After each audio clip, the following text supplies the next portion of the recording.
بسم اللہ الرحمن الرحیم۔ الحمد للہ رب العالمین والعاقبۃ للمتقین والصلاة والسلام علی سید الانبیاء والمرسلین وعلی آلہ وصحبہ اجمعین۔ آج جو ہے وہ کچھ سوالات میرے پاس ہیں تو ان کے جواب میں گفتگو کریں گے انشاءاللہ، اور وہ بہت ریلیونٹ سوالات ہیں۔ تو اس سے فائدہ یہ ہوگا کہ ہم لوگ سوال کو اہمیت نہیں دیتے، اور اس نفسیات کا نتیجہ یہ نکلتا ہے کہ تاریخ کے جو چیلنجز ہمارے سامنے رکھتی ہے، ہم ان چیلنجز کو بہت سادہ لوحی سے یا بہت بے پرواہی سے نظر انداز کر دیتے ہیں، اور ہماری نفسیات ایسی بنتی جا رہی ہے کہ مسئلے چاہے ہماری وجہ سے پیدا ہوں لیکن ان کا حل خود بخود نکلتا رہے گا۔ تو یہ خود بخود حل نکلتے رہنے کی جو ایک لاجک مذہبی ذہن کے اکثر حصوں پر مسلط ہے، اس نے ہمیں اتنا زیادہ نقصان پہنچا دیا ہے کہ ہم تاریخ سے مفتوح اور تقدیر سے غیر متعلق ہو گئے۔ اس وقت مسلم مائنڈ کا ایک بڑا مسئلہ یہ ہے جو ہر شخص دیکھ سکتا ہے، وہ یہ کہ نہ ہمارا تصور تاریخ درست ہے نہ تصور تقدیر۔ تو حالانکہ اللہ کو ماننے والا ذہن ایک ایسا تصور تقدیر رکھتا ہے جو تاریخ کے پیدا کردہ تغیرات اور چیلنجز کا سامنا کرنے اور ان کی ہلاکت خیزی سے خود کو بچانے کے لیے غالباً سب سے بڑی قوت ہے۔ تو خیر وہ یہ تو ایک الگ بات رہی۔ تو اس غرض سے کہ ہمارا ایمانی شعور یا مذہبی ذہن وہ جو ہے وہ ذہن کو استعمال کرنا سیکھے ایمان اور اس سے وابستہ کمٹمنٹ کے ساتھ۔ تو جب تک ہم ابدی کو عارضی پر حاکم نہیں رکھیں گے، جب تک ہم ثبات کے اصول کو تغیرات کی رو پر غالب نہیں رکھیں گے، اس وقت تک نہ ہم ثبات کو سمجھ سکتے ہیں نہ تغیر کو، اور نہ ان دونوں کے درمیان وہ توازن پیدا کرنے کی سوچ بھی سکتے ہیں جس توازن کو پیدا کرنا ہماری ایمانی ذمہ داری ہے، ہماری یعنی انسانی حقیقت میں رچی ہوئی ایک فطری ذمہ داری ہے کہ ہم حق اور خلق کے تعلق کو زندہ رکھتے ہوئے خلق کے میکینکس کو، خلق کی تمام حقیقتوں، فوری حقیقتوں کو پوری طرح کھنگال کر سمجھتے ہوئے انہیں حق کے اس طرح تابع رکھیں کہ ان میں پیدا ہونے والے لازمی تغیرات اصول ثبات کے لیے نئی دلیلیں بن جائیں، وہ ہر تغیر ثبات مطلق کا مظہر بن جائے۔ تو یہ ہماری ذمہ داری، انسان کی خلافت کا بہت بڑا مقصد اور مطلب یہ ہے۔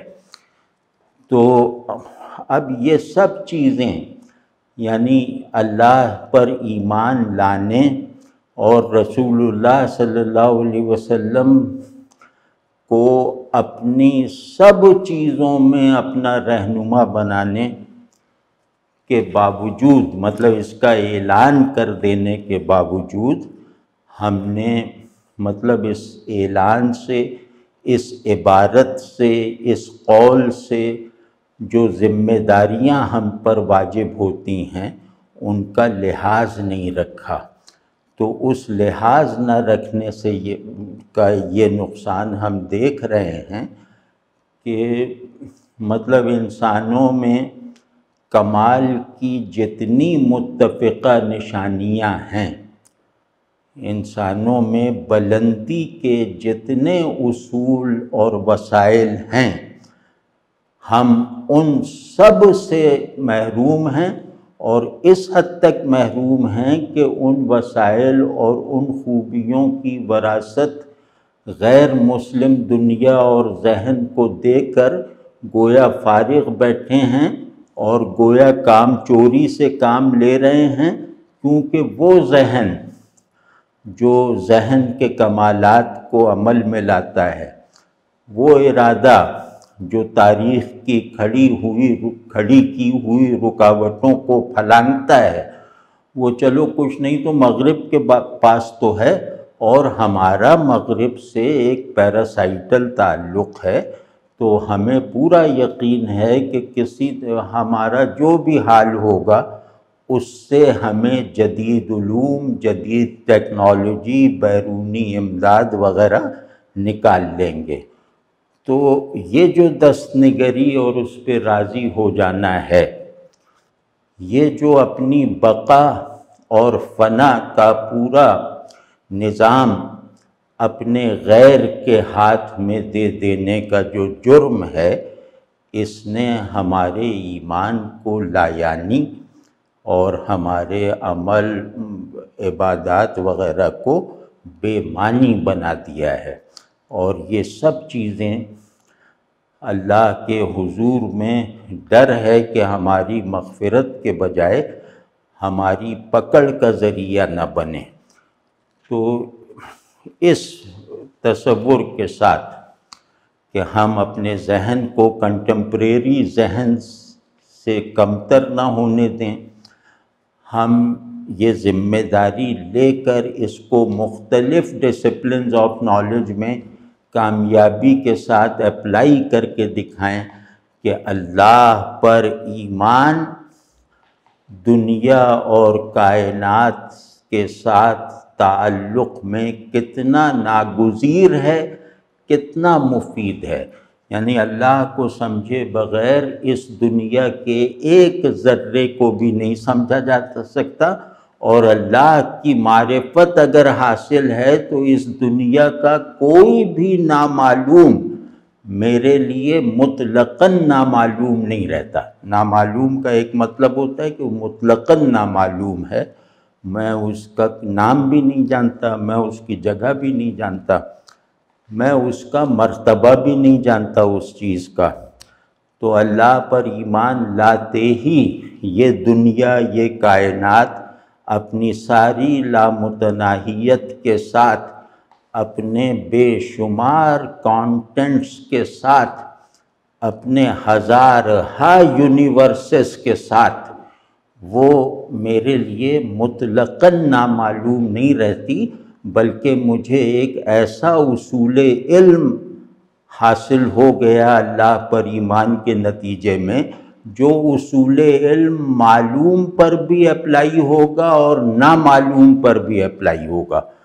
تو اتنی بڑی سعادت، اتنی بڑی نعمت ہمارے یہاں ناقدری کی نظر ہو رہی ہے، اور مطلب ایک عجیب طرح کی نان سیریسنس ہے، ایک عجیب طرح کی ایروگنٹ ڈیٹیچمنٹ ہے جس نے ہمیں لپیٹ میں لیا ہوا ہے، اور وہ بس ہم جیسے وہ دنیا ایک دیگ ہے، اس کو پکانے والے مغرب میں ہیں، اس کو، اور ہمارا کام بس تھالی لے کر وہاں کھڑے رہنا ہے اور انتظار کرنا ہے کہ کب یہ دیگ بن جاتی ہے، اور کب اس دیگ کو بنانے والے اپنے مہمانوں کو اسے کھلا دیتے ہیں، پھر اس میں سے جو بچا ہوا ہے وہ بھی ہماری تھالیوں کو بھر دے گا، یہ ہمیں یقین ہے۔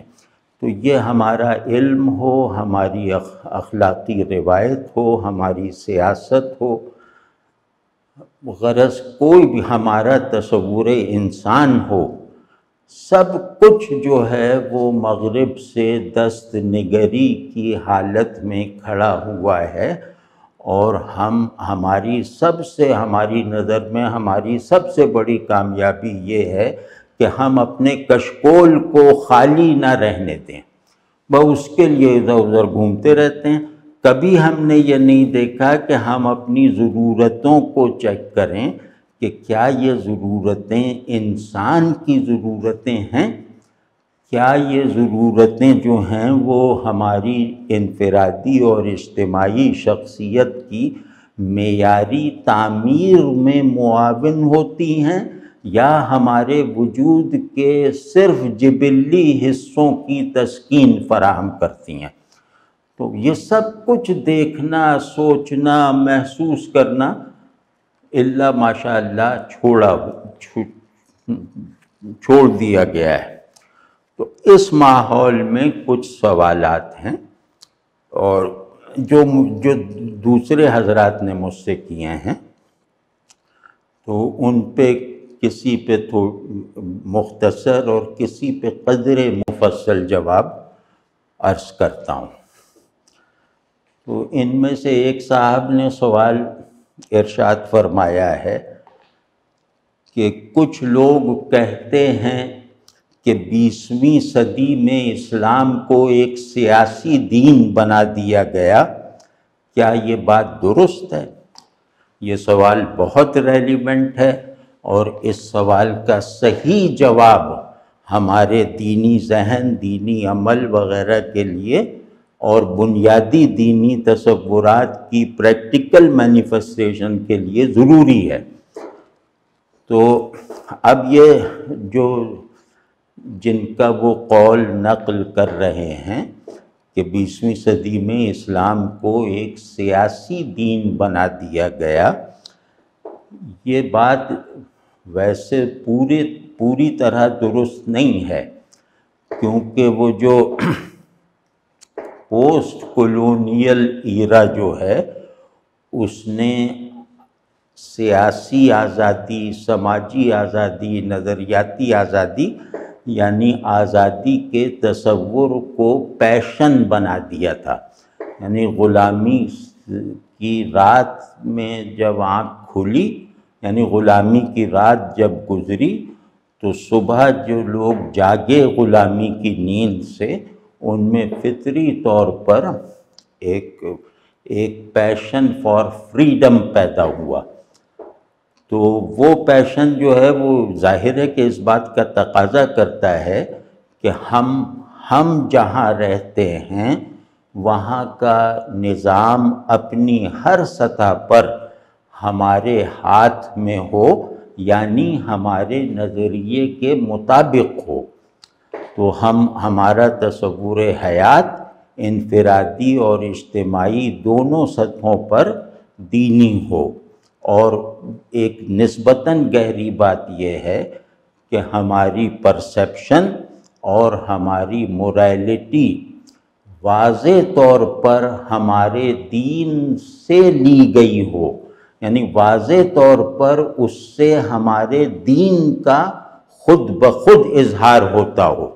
تو یہ جو پوسٹ کولونیل مزاج ہے، یہ ہر کالونائزڈ سوسائٹی میں پیدا ہوا ان کے اپنے اپنے نظریات کے مطابق، یعنی ہر ایک نے کہا کہ ہم اپنے ورلڈ ویو کو نافذ کریں گے، قائم کریں گے، غالب رکھیں گے۔ تو اس کی ایک ظاہر ہے کہ اس کا ایک مظہر جو ہے وہ ہمارے یہاں دین کی وہ تعبیر بھی ہے، اور جائز مظہر ہے، اور شاید ضروری بھی ہے، کہ جس میں یہ کہا گیا یا یہ کہہ کر اس پر عملی تائید لینے کی کوشش کی گئی کہ اسلام غلبہ حق کے لیے آیا ہے، اور حق کا غلبہ، کلمت اللہ کی بلندی، یہ جو ہے اس کو نظر انداز کرنے سے ہمارا دین اپنی روح سے خالی ہو جائے گا۔ یعنی یہ دین افراد کے لیے نہیں اترا، یہ دین محض باکمال افراد کی تخلیق نہیں کرتا، بلکہ یہ کہ یہ فرد کو اجتماع میں ڈھالتا ہے، یہ فرد کی ایک ایسی توسیع کرتا ہے جس میں اجتماع کی اندرونی بنت جو ہے وہ ایک فرد کامل یا ایک بندے خدا کے ڈھب سے ہوتی ہے۔ تو اب اس مطلب یہ کہ معاشرہ مومن ہوگا تو فرد مومن رہے گا، معاشرہ اسلام کے سانچے میں ڈھلے گا تو پھر فرد کا نفس بھی جو ہے وہ اپنی امارگی سے نکلنے کے مضبوط ماحول میں داخل ہو جائے گا۔ اور یہ بات بالکل صحیح ہے کہ ماحول اگر موافقت میں نہ ہو تو نفس کا تزکیہ تقریباً ناممکن ہے۔ تو کیونکہ آدمی باطل کی کشش اور حق کی ذہنی طلب، ان میں توازن نہیں رکھ سکتا، ان کی کشمکش میں نہیں رہ سکتا۔ تو میرے باہر تو باطل اپنی پوری کشش اور اٹریکشن کے ساتھ موجود ہے، اور میرے اندر دماغ میں ایک خیال ہے کہ میں بندگی میں صداقت حاصل کرنے کے لیے اپنے نفس کا تزکیہ کروں، تو اس صورت میں فتح ہمیشہ باطل کی کشش کی ہوگی، کیونکہ زہریلے پانی سے کوئی پیڑ نہیں پھل پھول سکتا، چاہے وہ کسی پیغمبر نے لگایا ہو۔ تو معاشرہ جو ہے وہ پانی ہے اور فرد جو ہے وہ ایک پیڑ ہے، تو جیسا پانی ہوگا ویسا ہی پیڑ بنے گا، پیڑ کی رگ رگ میں اس پانی سے وہ زندگی اور معنویت پیدا ہوگی۔ تو یہ ممکن نہیں ہے کہ معاشرہ جو ہے وہ اللہ سے انحراف پر کھڑا ہوا ہو، اور فرد جو ہے وہ اللہ سے جڑنے کی مہم میں لگا ہوا ہو، تو اس کا انجام ہمیشہ یہی ہوتا ہے کہ فرد کی طلب حق کمزور پڑتی جاتی ہے۔ تو یہ بات ان لوگوں نے بالکل صحیح سمجھی اور بالکل اس کا صحیح علاج نکالا کہ اس دین کو اجتماع ساز بنانا ہے، اس دین کو فرد کے باطن کا مرکز اور مربی تو بنانا ہی ہے، لیکن اس کی برکتوں کو، اس کے اندر موجود حق کے انوار کو باہر بھی پھیلانا ہے، کیونکہ باہر اندھیرا رہے گا تو اندر کا دیا بہت دیر تک نہیں جل سکے گا۔ تو اس میں بالکل صحیح، ان کا پیراڈائم بالکل صحیح تھا، اور اس میں ظاہر ہے کہ وہ انسانی کاوشیں ہیں۔ اور سیاست کیا ہے؟ سیاست اجتماع کو جڑا رکھنا، متحد رکھنا اور ہمکار رکھنا، اور کسی ایک ڈیفینیشن کے تابع رکھنے کا نام ہے۔ تو سیاست انتظام ہے نا، مینجمنٹ ہے۔ تو مینجمنٹ کا مطلب یہ ہوتا ہے کہ وہ معاشرہ، اس معاشرے کے افراد جو آرکیٹائپس رکھتے ہیں، جو مقاصد رکھتے ہیں، جن اقدار کے وارث خود کو کہتے ہیں، ان اقدار کو اندر اور باہر محفوظ رکھا جائے۔ تو سیاست اس لیے ہوتی ہے۔ تو اب سیاست میں اگر دین نہیں آئے گا یا سیاست کو دین کے تابع کرنے کے لیے نہیں اٹھا جائے گا تو دین کا گویا بہت ہی بڑا مقصود وہ جو ہے وہ فوت ہو جائے گا، یعنی اس کی پیدائش ہی ممکن نہیں رہے گی۔ اور وہ مقصود یہ ہے کہ فرد کی روشنی معاشرے کو روشن کرنے والی ہونی چاہیے، اور فرد کے باطن میں حق کا غلبہ، فرد کے نفس پر حق کا غلبہ اس کے باہر کی دنیا میں بھی ٹرانسلیٹ ہونا چاہیے، ریفلیکٹ کرنا چاہیے۔ اور یہ انسانوں کی پوری بناوٹ ہے، یہ فطری ہے، یہ نیچرل کانسٹیٹیوشن ہے، جس کے خلاف نہ مومن جا سکتا ہے نہ کافر جا سکتا ہے۔ تو اس میں یہاں تک تو ٹھیک ہے، اور اس کے باوجود میں نہیں کہتا کہ اسلام کو پولیٹیسائز کیا گیا، اسلام کو سیاسی بنا دیا گیا، یہ ایسا نہیں ہے۔ مطلب اس فکر کے، اس منہاج کے جو بانی ہیں ان کے پیش نظر یہ نہیں تھا کہ دین کو پولیٹیسائز کر دیا جائے، لیکن اتنی بات سے بہرحال مطلب اتفاق کرنا پڑتا ہے کہ غلبہ اسلام کی بیشتر تحریکوں میں توازن کی کمی محسوس ہوتی ہے۔ کہیں کہیں یوں لگتا ہے کہ اسلام جیسے محض طاقت کا دین ہے، اور محض حکومت اور ریاست کا قیام دنیا میں اس کا حتمی مقصود ہے، اور مسلمانوں کی گویا سب سے بڑی ذمہ داری یہی ہے کہ وہ اسلامی حکومت کے قیام کی جد و جہد کو سب سے بڑے فریضے کی حیثیت سے جاری رکھیں۔ تو اس نقطہ نظر میں یعنی اسلام کی سیاسی انقلابی فکر میں فرد کا تزکیہ اور اچھے معاشرے کی تخلیق کے مسائل زیادہ اہم نہیں رہ گئے، یہ بات ٹھیک ہے۔ اور یہ بھی ٹھیک ہے کہ عبادت یعنی انقلابی اور تحریکی لوگوں میں زیادہ تر عبادت اور اخلاق کا پہلو جیسے دب سا گیا ہے، تو اس سے ہم کہہ رہے ہیں کہ یہ توازن کی کمی ہے۔ لیکن ذرا غور کریں کہ یہ توازن کی کمی کہاں نہیں ہے۔ جس دینی فکر میں فرد اور اس کے تزکیے کو بنیادی اہمیت دی جاتی ہے، وہ فکر بھی سیاسی فکر ہی کی طرح بعض معاملات میں توازن کی کمی کا شکار ہے۔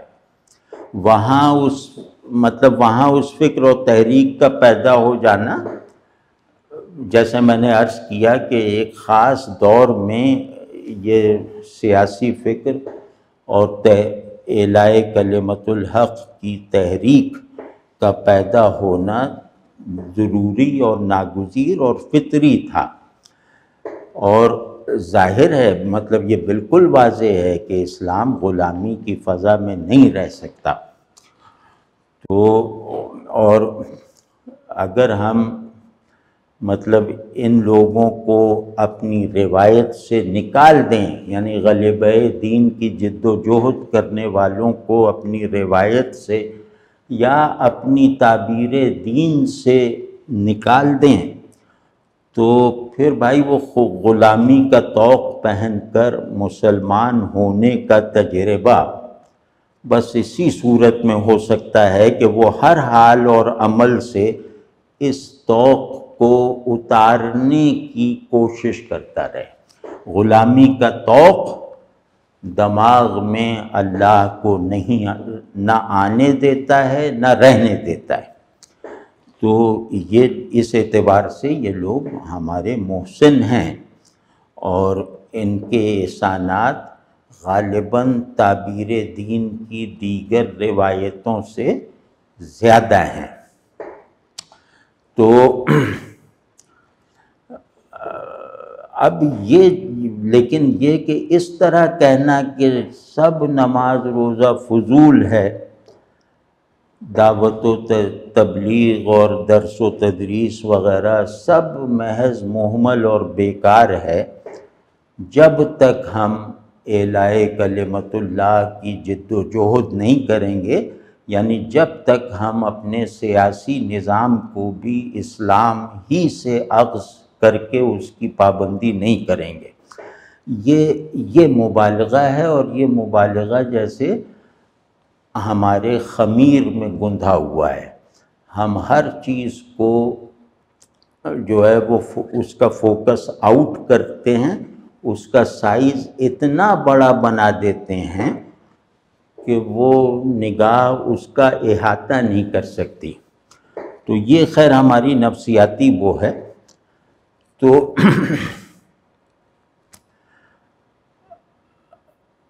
جب یہ تحریک جذبے کی حیثیت پر قانع ہو گئی اور فکر بننے کے مسلسل عمل سے غافل ہو گئی، تو پھر اب آج کی موجودہ صورتحال میں اس کے بارے میں یہ کہنا مطلب کبھی کبھی ٹھیک لگتا ہے کہ اسلام کی اوور پولیٹیسائزیشن ہے۔ توازن کی کمی یہ بھی ہے کہ اسلام کی اوور مبالغے کے ساتھ ضرورت سے زیادہ پولیٹیسائزیشن ہے۔ تو اب ہمارا موقف یہ ہے، اور میری خواہش ہے کہ ہمارا موقف یہ ہونا بھی چاہیے کہ کون ہے جو غلبہ دین کی اہمیت سے انکار کر سکتا ہے؟ کوئی نہیں۔ دین کا مطلب ہی یہ ہے کہ حق غالب آ جائے۔ تو یہ دین جو اللہ کے فضل سے ہمیں عطا ہوا اور ہم نے قبول کر کے اس کی ناقدری کو اپنی عادت بنا دیا، تو یہ دین جو ہے یہ ہر معنی میں غلبہ ہے، غلبہ حق ہے۔ غلبے کا جوہر اگر آپ اس دین میں سے نکال لیں گے تو یہ دین محض ریت کی عمارت ہے، محض دیوار پر بنی ہوئی ایک خوبصورت تصویر ہے۔ تو اس کے غالب رہنے کی خواہش کو جو ہے وہ زندہ رکھنا ایسا ہی ہے جیسے اپنے ایمان کی حفاظت کرنا۔ تو دین کیا ہے؟ خدا کی آواز ہے، دین خدا کا کلام ہے جو اپنے ہر مخاطب پر خاموشی واجب کرتا ہے۔ اللہ بول رہا ہو تو کوئی نہ بولے، بس یہ دین ہے۔ تو اسے قبول کرنے کا مطلب ہی یہ ہے کہ آدمی اسے اپنی انفرادیت اور اجتماعیت کے تمام دائروں میں غالب رکھے، زندہ رکھے، اور اس غلبے کو پیش آنے والے ہر باطنی اور خارجی چیلنج کا مقابلہ کرے۔ آپ دیکھتے نہیں کہ ہر دینی عمل اور ہر دینی خیال دراصل غلبہ دین ہی کی جد و جہد ہے۔ بندگی جو حاصل دین ہے، مقصود دین ہے، وہ کیا ہے؟ وہ یہی تو ہے کہ انفس و آفاق میں حق کو غالب رکھا جائے۔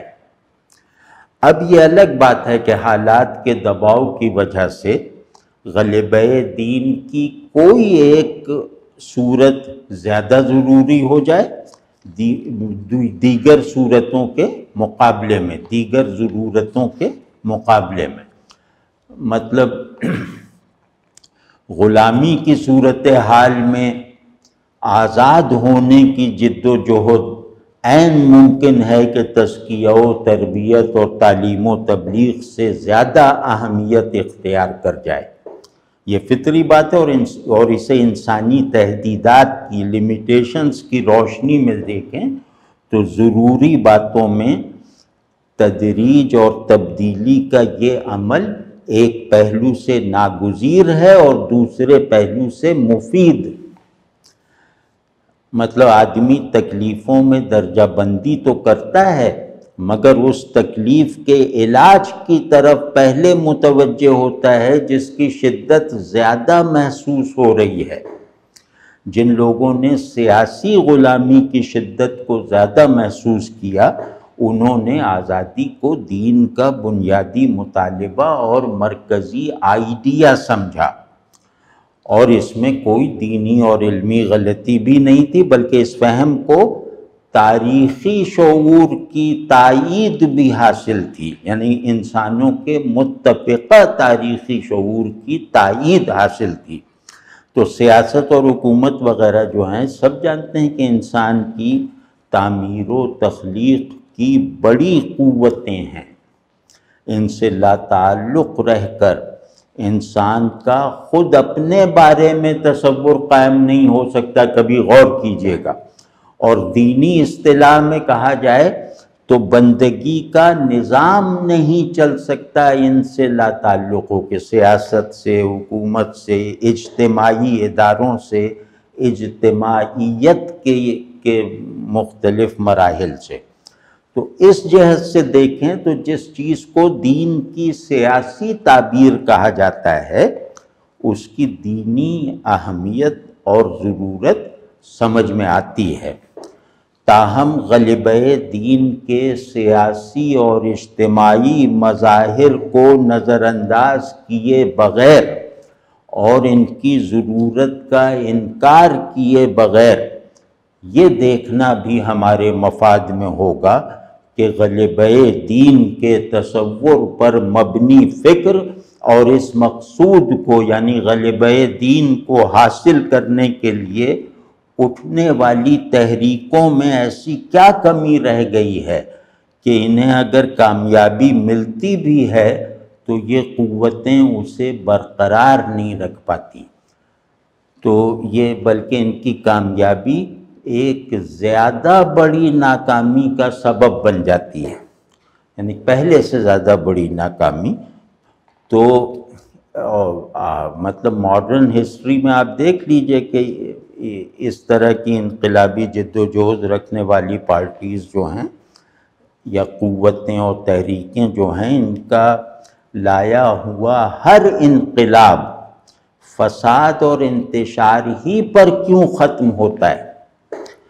تو یہ بہرحال بہت تفصیل طلب موضوع ہے، تو اس وقت تو اس پر ٹھیک سے بات نہیں ہو سکتی، البتہ اتنا ضرور عرض کروں گا کہ دنیائے جدید میں جس کے ہم باسی ہیں، اسلام کو سیاسی، معاشی اور سماجی آئیڈیلز کے طور پر حاضر اور متحرک رہنا ضروری ہے، ورنہ یہ بھی عیسائیت وغیرہ کی طرح سیکولرزم کی نرسری میں کسی پنگھوڑے میں ڈال دیا جائے گا۔ تو سیاسی اسلام کی اصطلاح یہ مطلب تحریکات کے لوگوں کی بنائی ہوئی نہیں ہے، یہ کوائن کی ہے سیکولر اور لبرل طبقات نے، مطلب ایک نیگیٹیوٹی کے ساتھ اور ایک نیگیٹیوٹی دکھانے کے لیے۔ تو لیکن بہرحال اس کا واحد مقصد یہ ہے، یا اس کا بڑا اور مرکزی مقصد یہ ہے کہ اسلام کی بنیاد پر بننے والے کسی بھی قانون اور نظام اور تہذیبی قدر کا راستہ روک دیا جائے۔ تو اس دھوکے میں نہیں آنا چاہیے اور ایسی آوازوں میں اپنی آواز نہیں ملانی چاہیے۔ البتہ سیاست کے سیاسی اور اجتماعی آئیڈیلز کو عمل میں لانے کا بہانہ بنا کر سر اٹھانے والی شقی القلب ملیٹنسی پورے دینی جذبے اور دفاع اسلام کے عزم کے ساتھ رد کرنی چاہیے، ورنہ آج سیاسی اسلام ایک منفی اصطلاح ہے تو کل کلاں کو خدائی اسلام اور محمدی اسلام کی اصطلاحیں بھی بنا کر انہیں ڈراؤنا کر کے دکھایا جائے گا، تو ہمیں مطلب ہوشیار رہنا چاہیے۔ اب یہ تو اس سوال کا جواب ہو گیا۔ اب ایک صاحب نے اسی سے ملتا جلتا، یہ وہ صاحب نہیں ہے، دوسرے صاحب ہیں اور وہ ذرا تحریکی مزاج کے آدمی ہیں، تو انہوں نے ایک استفسار فرمایا ہے کہ ریاست اگر شرعی بنیادوں کو چھوڑ دے، دین سے بغاوت اختیار کر لے، تو پھر ریاست کی مخالفت میں کھڑا ہونا پڑے گا، تو کیا یہ بھی بغاوت اور سرکشی کہلائے گا؟ میرے خیال میں اس میں بہت شدید اور ایکسٹریم سچویشن فرض کر لی گئی ہے، جس کا مسلم اکثریتی ممالک میں وجود پانا مشکل کام ہے، لیکن پھر بھی اس کا جواب یہی ہے کہ ریاست اگر اللہ کی باغی ہو جائے تو اس کے خلاف ظاہر ہے کہ کھڑا ہونا فرض عین ہے۔ البتہ اس فرض کی ادائیگی کو، یعنی ریاست، یہ اچھا ایک اور بات کہہ دوں کہ ریاست کا شریعت سے، دین سے انکار کا رویہ اور دین کی تمام بنیادوں سے جو ہے وہ لا تعلق ہو جانے کے عملی مظاہر صرف نہیں دیکھے جائیں گے، اس میں قول بھی دیکھا جائے گا کہ ریاست اگر قول سے بھی اللہ کی باغی ہے، اسے کفر بواح کہتے ہیں، تو پھر اس کے خلاف ظاہر ہے کہ کھڑا ہونا جہاد اکبر ہے۔ تو البتہ اس میں مطلب ایسی ریاست سے ٹکرانے یا ایسی ریاست سے کو زیر کرنے اور مٹانے کی ہر کوشش میں محض جذبات کو رہنما نہیں بنانا چاہیے، بلکہ حکمت سے، فراست سے، بصیرت سے کام لینا چاہیے، کیونکہ جذبات جو ہیں وہ قابل قدر ہوتے ہیں جو کسی بڑی حقیقت کے ساتھ ایک آرگینک اور زندہ تعلق کے نتیجے میں ہمارے نفس میں نہیں قلب میں پیدا ہوتے ہیں، تو وہ جذبات پیشن کہلاتے ہیں۔ وہ جذبات شاید خیال سے زیادہ اہم ہوتے ہیں، یعنی وہ حق سے جوڑے رکھتے ہیں، تو وہ تو ٹھیک ہے، لیکن جذباتیت جو ہے وہ مراد ہے کہ اس سے کام نہیں لینا چاہیے، اس سے مغلوب نہیں ہونا چاہیے۔ تو اور باقی یہ کہ یہ عمل سرکشی کہلائے گا، تو سرکشی تو ایک منفی لفظ ہے، اس میں اللہ سے سرکشی کا پہلو بھی شامل ہے، یعنی سرکشی کے کوئی بھی مثبت معنی نہیں ہیں کسی بھی کانٹیکسٹ میں، کسی بھی تہذیب میں۔ تو سرکشی ہماری روایت میں، سرکشی کا لفظ ہمارے فرہنگ میں ہمیشہ ایسا ہے کہ ہم یہ کہتے ہیں کہ سرکشی ہمیشہ حق سے ہوتی ہے، حق کے لیے نہیں ہوتی۔ یہ واضح ہے نا، یہ واضح رہنا چاہیے۔ تو حق کے لیے اٹھنا تو سرف گندگی ہے، وہ سرکشی تھوڑی ہے۔ سرف گندگی اب پتہ نہیں مشکل لفظ ہوگا، تو سرف گندگی کا مطلب ہے سر جھکانا، سرکشی کا مطلب ہے سر اٹھانا، تو وہ سرف گندگی ہے، یعنی سر جھکانا ہے۔ سر جھکانا اللہ کے آگے سر ڈال دینا۔ اس لیے بڑی ایک کارآمد پہچان عرض کر رہا ہوں کہ اس لیے مجاہد فی سبیل اللہ کا اللہ کے دشمنوں کے آگے سر اٹھانا از روئے حال اللہ کے حضور میں کامل ترین سجدہ کرنے کا عمل ہے۔ تو مجاہد کا اٹھا ہوا سر سجدے کی بہترین حالت میں ہوتا ہے۔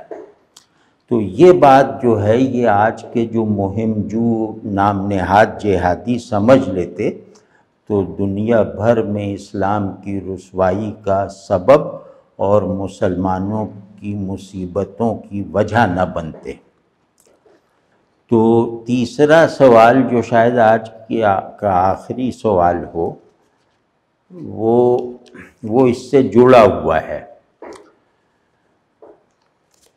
کہ دین کی سیاسی تعبیر میں کچھ شواہد ایسے بھی ہیں جن سے پتہ چلتا ہے کہ یہ دین کے بعض انتہائی ضروری مطالبات سے لا تعلق ہیں، اور وہ مطالبات یا وہ احکام ان تحریکوں میں کلی یا جزوی طور پر نظر انداز ہو رہے ہیں۔ اس میں یہ ٹھیک ہے، یہ بات ہم پہلے بھی عرض کر چکے، یہ ٹھیک ہے کہ بعض مذہبی انقلابی تحریکوں میں تزکیے اور تنہائی کی ضرورتوں کو کم تر درجے کی چیزیں سمجھا جاتا ہے۔ یہ ہے وہ بنیادی کمی جس کی طرف میں نے تھوڑی دیر پہلے اشارہ کیا تھا۔ اسی طرح مطلب یہ کمی صرف ان میں نہیں ہے، مطلب دوسروں میں بھی ہے کہ تزکیے پر اصرار کرنے والوں کی اکثریت میں غلبہ دین کے لیے کی جانے والی جد و جہد کو بالکل اہمیت نہیں دی جاتی۔ تو دو ایکسٹریمز ہیں، تو دونوں طرف توازن کی کمی ایک وبا کی طرح پھیلی ہوئی ہے۔ متوازن بات، معتدل بات یہ ہے کہ دین کی انفسی تاثیر کا راستہ کھولنا اور کھلا رکھنا بھی ضروری ہے، اور آفاقی غلبے کی صورتیں نکالنا بھی واجب ہے۔ لیکن اولیت، یہ بات میں مطلب قدر اعتماد سے کہہ سکتا ہوں کہ اولیت اور ترجیح کہ دین کی انفسی تاثیر اور دین کا آفاقی غلبہ، اس میں اولیت اور ترجیح بہرحال انفس کو حاصل ہے، یعنی اصلاح دنیا سے بڑھ کر اصلاح دنیا سے پہلے اصلاح نفس کی ضرورت ہے۔ تو کیونکہ دنیا کیا ہے؟ دنیا میرے اور آپ کے نفوس کی تفصیل ہے، دنیا ہمارے نفس کے مظاہر کا مجموعہ ہے۔ تو میں بار بار کہتا ہوں کہ اچھا معاشرہ اچھی تنہائی کا پھل ہے، یعنی انفس کی بہتری کے بغیر آفاق میں بھلائی نہیں پھیل سکتی۔ انفس تو سمجھ رہے ہیں نا، انسان کے باطن۔ تو نفس میں اگر خیر راسخ نہ ہو، گندھا ہوا نہ ہو، تو دنیا سلامتی سے خالی رہتی ہے۔ اسی لیے فرد کا تزکیہ اسلام کے آفاقی کردار کو بحال رکھتا ہے۔ اب اس کے بعد یہ کہا جائے گا کہ وہ آدمی اس دین کے مزاج ہی کو نہیں سمجھتا جو اس دین کے سیاسی غلبے کی جد و جہد میں مجاہدہ نہیں کرتا۔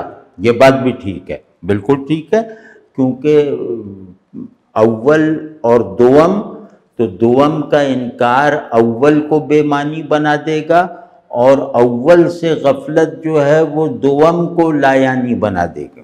تو دونوں صورتیں، مطلب یہ دو ہمیں دیے گئے ہیں کہ ہم ان میں توازن رکھیں۔ اب جیسے دیکھیں سیدنا عمر رضی اللہ تعالیٰ عنہ، یہ کون ہیں؟ یہ وہ ہیں کہ جو پیغمبرانہ بصیرت اور نبوی عزم کے حامل، وارث، اور اس کے ساتھ جو فرائض نبوت کی تکمیل جن دو کے ہاتھوں سے ہوئی ہے، نبوت کے ایجنڈا کی عملی تکمیل جن دو حضرات کے ہاتھوں سے ہوئی ہے، ان میں سے دوسرے یہ ہیں، یعنی اسلام کے غلبہ آفاقی کی بشارت کو انہوں نے جیسے بالکل مٹیریلائز کر کے دکھا دیا۔ تو خیر، تو یہ وہ ہیں، مطلب یہ کسی صوفی یا کسی مذہبی لیڈر وغیرہ کی مثال نہیں دے رہا۔ تو آپ فرماتے ہیں کہ میں حالت نماز میں بھی لشکر کی صف بندی کر رہا ہوتا ہوں۔ وہ زمانہ تھا جب ایران وغیرہ سے جنگ چل رہی تھی، تو اس زمانے میں نماز بھی پڑھاتا تھا یا پڑھتا تھا، تو اس میں بھی جو ہے ذہن لشکر کی صف بندی کر رہا ہوتا تھا۔ کون سا لشکر؟ اللہ کے سپاہیوں کا لشکر۔ کون سا لشکر؟ رسول اللہ صلی اللہ علیہ وسلم کی ذمہ داریوں کو تاریخی اور جغرافیائی تکمیل تک پہنچانے کے لیے اٹھنے والا لشکر۔ تو ان کے آگے ہمارے نماز روزے اور یہ سب کوئی حیثیت رکھتے ہیں؟ تو اس میں جو ہے یہ فقرہ سیدنا عمر کا جو ہے وہ گویا ایک کرامت ہے۔ یہ فقرہ اپنی جگہ ایک کرامت ہے، ایسی کرامت جو بندگی کے منتہائے احوال پر پہنچے بغیر نصیب نہیں ہوتی، جو اللہ کی طرف اور اس میں اللہ کی طرف یکسوئی کا آخری درجہ بیان ہو گیا ہے۔ یعنی یہ ابراہیمی یکسوئی سے میں اپنے آپ کو ڈھال لینے والے ذہن اور قلب اور وجود سے صادر ہو سکنے والا فقرہ ہے۔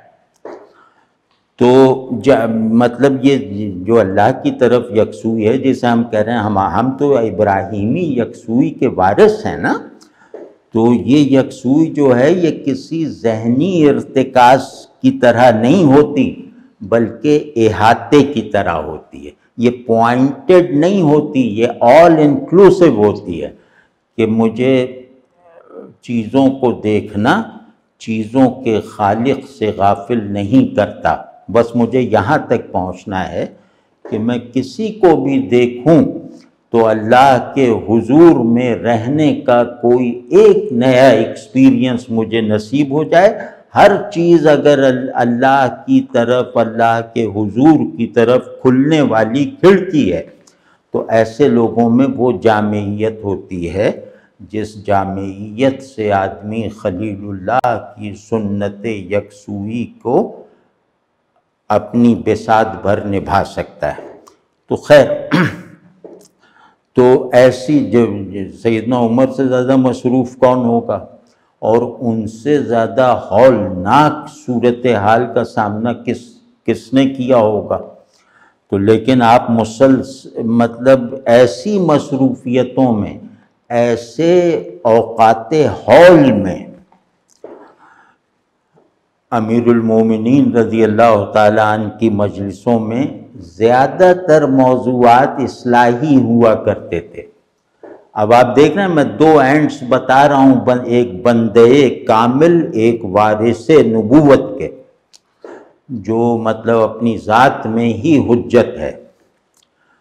تو وہ وہاں جہاد ہو رہا ہے، سفارت چل رہی ہے، طرح طرح کی خبریں آ رہی ہیں، لیکن آپ کی جو مجلسوں کے موضوعات ہوتے تھے وہ اصلاحی ہوتے، نماز ایسے پڑھو، پڑوسی سے ایسے ملو وغیرہ۔ تو یہ کوئی معمولی بات ہے کہ نماز میں لشکر کی صف بندی کر رہے ہیں اور حالت جنگ میں جو ہے وہ نماز روزہ اچھا کروا رہے ہیں؟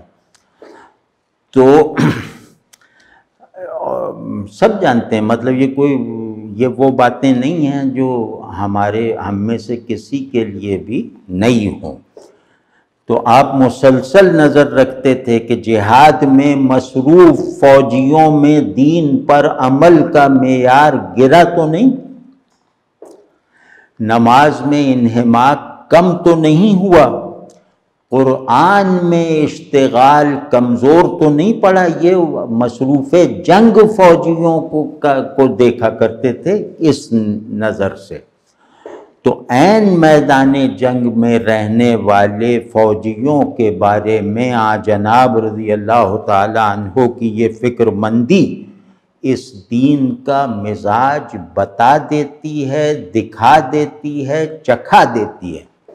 آپ 1000 کتابیں پڑھ جائیں، ان دو تین چیزوں کو اگر آپ تھوڑا سا جذب کرنے کی کوشش کریں، تھوڑا سا خود کو اس پر مراقب کریں، تو آپ کو یہ دین اپنی مزاج کے ساتھ، اپنی غایات کے ساتھ، اپنی حقیقتوں کے ساتھ گویا ایکسپیرینس ہو جائے گا۔ تو اب دیکھیں، نماز سے بڑھ کر کوئی محبوب عمل ہو سکتا ہے؟ اگر اس کی محبوبیت دل میں نہیں ہے تو پھر تم چاہے فاتح عالم بن جاؤ، تم اسلام کے نمائندے نہیں ہو۔ صحابہ کا یہی مزاج تھا رضوان اللہ علیہم اجمعین۔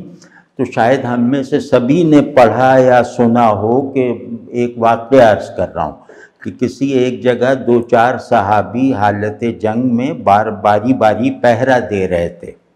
رات کا وقت تھا، جن صحابی کی اس وقت پہرا دینے کی باری تھی وہ مطلب فرصت دیکھ کر نوافل میں مشغول ہو گئے۔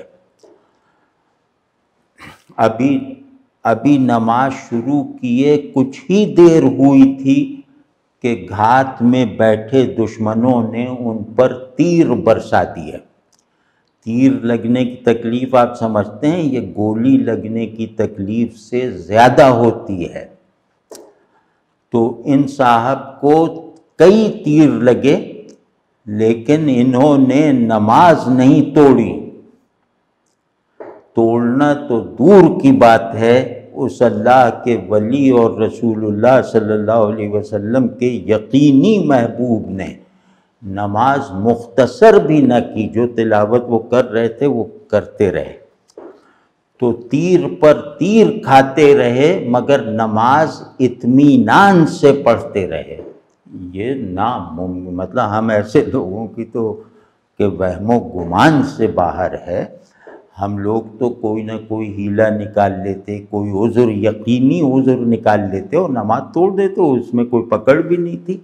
لیکن یہ کیا چیز تھی کہ نماز نہ توڑی انہوں نے، یہ جاننے کے باوجود کہ میں نماز توڑ دوں تو یہ ایک جائز عمل ہوگا۔ اس کو ذرا جدید ذہن والا غور کرے تو اسے پتہ چل جائے گا کہ وہ کتنے گھٹیا خیالات کا قیدی، کتنے گرے ہوئے احساسات کا حامل ہے، کنٹینر ہے۔ تو خیر، جب سلام پھیرا ان صاحب نے، ہمارے ماں باپ ان پر قربان، جب انہوں نے سلام پھیرا تو ساتھیوں کو پکارا کہ مجھے اٹھاؤ، مجھے تیر مارے گئے ہیں۔ وہ جو لوگ سوئے ہوئے تھے وہ بیچارے بھاگے بھاگے آئے، انہیں اٹھایا، جسم سے تیر نکالے اور کچھ مرہم پٹی وغیرہ بھی کی۔ پھر پوچھا کہ بھائی جب پہلا تیر لگا تھا تو اسی وقت آواز دے دیتے۔ اب یہ دوسرے کی ذمہ داری، جو اگر دوسرا دین میں کامل ہے تو وہ انہیں یہی کہتا کہ تمہیں نماز توڑ کے ہمیں آواز دینی چاہیے تھی۔ یہی سنت ہے نا کہ دوسرے کے لیے آسانی دیکھو۔ تو انہوں نے بھی کہ جب اب اگر اس وقت آواز دے دیتے تو اتنے تیر تو نہ کھانے پڑتے۔ تو فرمانے لگے کہ میں نے اس وقت فلاں صورت شروع کی تھی، مجھے اچھا نہ لگا کہ اسے مختصر کروں۔ اللہ اکبر۔ اب بتائیے کہ ایسا عابد اور مجاہد، بیک وقت عابد اور مجاہد، تصور میں بھی لایا جا سکتا ہے؟ کوئی اکڑ نہیں، کوئی گھمنڈ نہیں، کوئی فخر نہیں، بس عاجزی اور سادگی سے یہ جواب دیا اور شہید ہو گئے۔ تو بھائی مطلب اب یہ مثالیں ایسی ہیں کہ ان مثالوں کو اپنا رہنما بنانا ہمارے دین کی ضرورت ہے۔ ہمارے دین کے تسلسل کے یہ پہیے ہیں اس طرح کے واقعات۔ ہمارا دین تسلسل سے، اس کا تسلسل منقطع ہو جائے گا اگر اس طرح کے واقعات کی تاثیر ہم قبول کرنے کے لائق نہ رہے۔ تو خیر، تو مطلب حاصل کلام یہ ہے کہ مجاہد وہی ہوتا ہے جس کی جان نثاری ذوق عبادت اور شوق عبادت سے پیدا ہوتی ہے۔ نماز سے مناسبت نہ ہو تو کہاں کا غازی اور کیسا مجاہد؟ تو یہ بات دین کے غلبے کی سیاسی جد و جہد کرنے والوں کو ہمیشہ یاد رہنی چاہیے کہ تزکیہ نفس اور اس کے دو لازمی نتائج، یعنی ذوق عبادت اور حسن معاشرت کے بغیر ساری انقلابی سرگرمیاں بے اصل ہیں اور محض ایڈونچرزم ہیں، مہم جوئی ہیں۔ تو اللہ ہم سب کی نیتوں کو خالص کرے، اللہ ہمارے نفس کو اپنی مرادوں میں ڈھلنے کے قابل بنا دے، اور اللہ مزاج صحابہ کا ہمیں وارث بنا دے، اور اللہ اپنے ساتھ ہر سانس میں نثار ہوتے رہنے والا تعلق نصیب فرما دے، تو یہ دنیا بھی جنت ہے۔ تو بہت شکریہ جناب، آج اتنی بات کرنی تھی وہ کر لی، پھر انشاءاللہ اگلی مرتبہ